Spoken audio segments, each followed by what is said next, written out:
Run, run, no sylph-like microphone person. Thank you very much.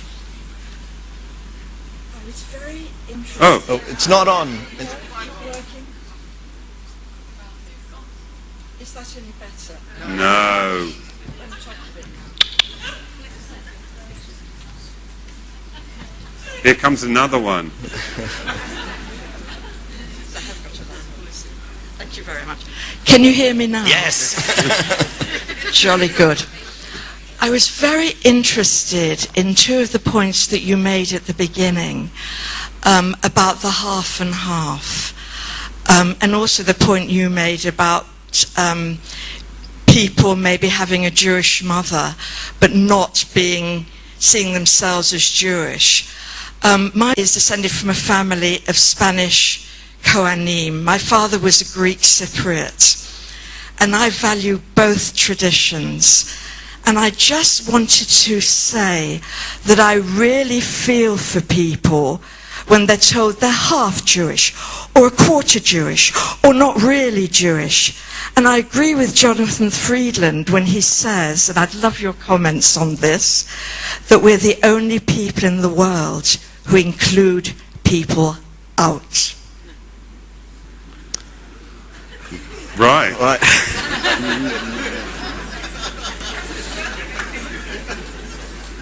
Will.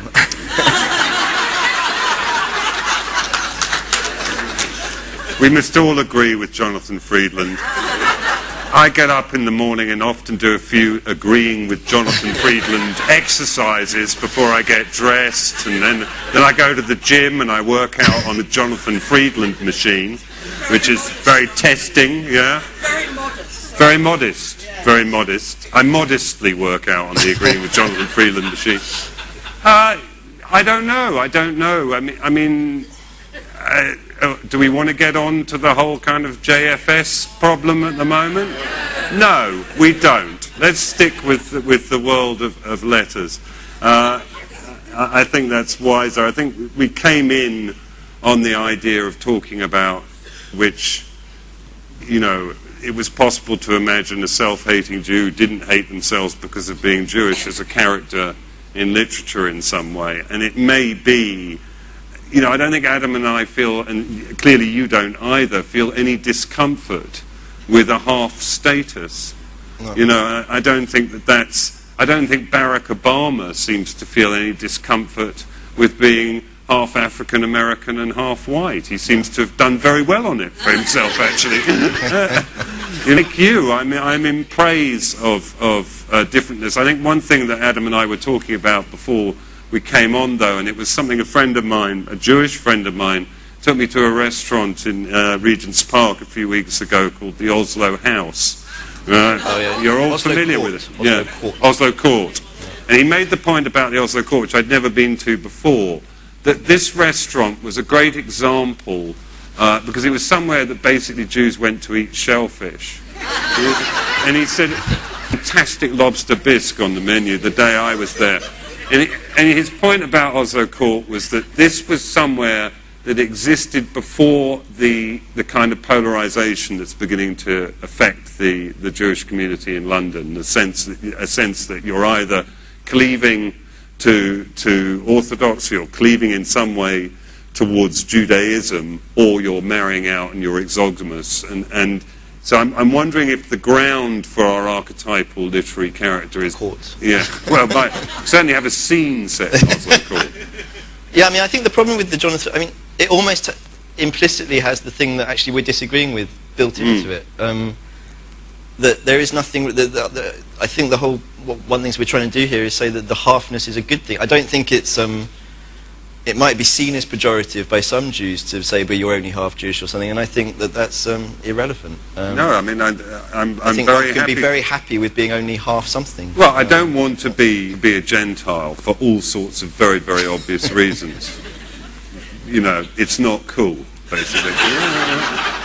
It's not cool, and as a writer in English society, you know, what it doesn't give me any torsion or any way. As a satirical writer, it's very useful for me to stand outside the great kind of white, white bread Christian kind of majority in that, it would be invidious of me to claim a Jewishness that I don't necessarily feel. So I'm so happy being half that it's not true. We have. Yeah.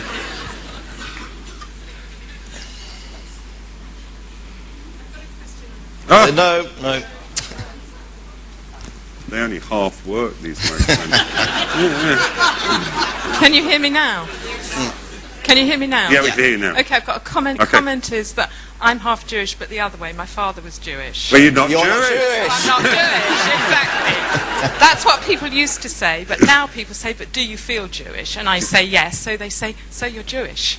So there is a change, I think. That's very good, the Yeah, feel. yeah, The yeah. feel. That's so I don't touchy-feely. approve of that. I don't approve of that. That's so 2010, isn't Exactly. it? But my question is about something that you touched on about excellent writing, excellent literature, and you read a book by, say, W.G. Sebald Austerlitz, you read a book by Patrick White, you read a book by Roth, and you're in a different country in each of those novels because the type of writing is unique to that author. And so my question is, isn't the plot Jewish writers, or half-Jewish writers, write about the human condition, and the ones that we know about have a style that is so brilliant that... Adam. Yeah, I mean, I think that's true. I suppose the way of complicating isn't the right word, but the way of kind of, I think what's interesting, if you take some of the Jewish writers we've been talking about, is that the kind of some of the energy involved. Obviously, every great writer does create this kind of minor language with a language, and that's the effort of any writer, whether or not they're Jewish or half Jewish or horrifyingly Gentile. But I think what's interesting is that there are certain ways in which the question of the use of language does get kind of inflected by an identity or not that you're trying to belong to or not. So if we go back to Kafka, you know, that obviously a lot of the energy in the way he's writing and using German is precisely because he's not sure quite how much it is really his in the first place.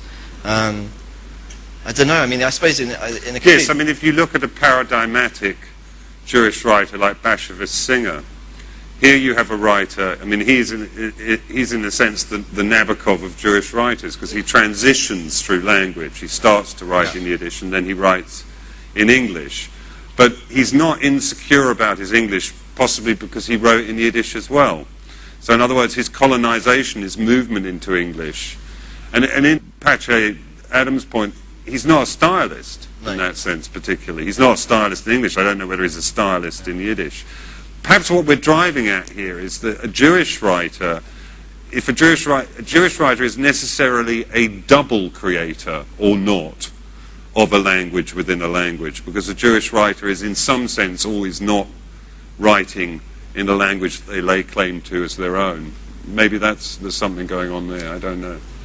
Yeah, but then I suppose also I want to say English is our, you know, that it would be, I think, slightly sentimental. Okay. We're half. We don't count. We're half. We're a kind of Jewish... I mean, Singer, though, the example of Singer I think is interesting because actually I think he basically kept on writing in Yiddish and he had translators, he had a kind of team of translators who he would work with. And I remember reading one memoir by one of his collaborators, and it's not evident how great his English was in the sense that it was obviously, I mean, he could get by in the cafeteria in New York, but I'm not his first language to ever write it. Right, I wasn't. And then actually when he translated his early stories into the early Yiddish stories, one of the issues, I think, is how much he cut of the Jewish references.